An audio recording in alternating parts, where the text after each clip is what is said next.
पत्नी हर जन्म में वही पति चाहती है ताकि इस जन्म में उस पति को सुधारने में लगी उसकी कड़ी मेहनत बेकार न जाए। अब आजकल तो कोर्ट मैरिज का जमाना है, लेकिन सस्ते दामों पर सौदा करने का परिणाम अच्छा नहीं होता। जो आदमी 500 रुपए देकर कोर्ट में शादी करवाता है, उसे फिर तलाक के लिए उसी कोर्ट में 5000 रुपए खर्च करने पड़ते हैं। प्यार आदमी को अंधा बना देता है और शादी उसकी आंखें खोल देती है। वैसे भी शादीशुदा लोगों की जिंदगी में चक्कर ही चक्कर होते हैं। शादी के पहले लड़की के बाप के चक्कर, शादी के टाइम अग्नि के चारों ओर चक्कर, और शादी के बाद तलाक के लिए वकीलों के चक्कर। कुछ कारणों से तलाक जरूरी हो जाता है, लेकिन जितने भी लोग मुझे सुन रहे हैं उन्हें मैं एक राय देता हूं कि अपनी पत्नी को इसलिए तलाक मत दो क्योंकि वो मूर्ख है।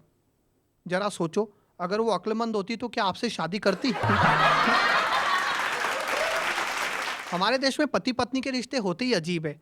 अच्छा, हमारे देश का हर पति गजनी के आमिर खान की तरह है। पत्नी की सुनेगा समझेगा, लेकिन 15 मिनट में सब भूल जाएगा। एक बच्चे ने अपने पापा से कहा, पापा आप कभी इजिप्ट गए हो? इजिप्ट? पापा ने कहा नहीं। बच्चा बोला, तो फिर इतनी खतरनाक मम्मी कहाँ से उठा लाए? एक दूसरे बच्चे ने अपने पापा से कहा, पापा आप पर कभी आसमानी बिजली गिरी है? पापा बोले, बेटा जिसकी शादी को 10 साल गुजर जाए उसे ये छोटी छोटी बातें कहाँ याद रहती है? एक पत्नी अपने पति को लेकर डॉक्टर के पास आई, आकर चिल्लाई, डॉक्टर साहब ये नींद में बड़बड़ाते, कुछ कीजिए। डॉक्टर बोला, कुछ करने की जरूरत नहीं, इन्हें दिन में बोलने का मौका दीजिए। अच्छा देखिए, आदमी अपनी इनकम छुपाता है और औरत अपनी उम्र छुपाती है। तो एक लेडीज क्लब में उम्र पर हो गई बहस। मिसेज कमला बोली, मेरी उम्र 25 बरस। मिसेज निर्मला बोली, मेरी उम्र 20 बरस। मिसेज वर्मा बोली, मुझे तो अभी 18 कंप्लीट हुए हैं।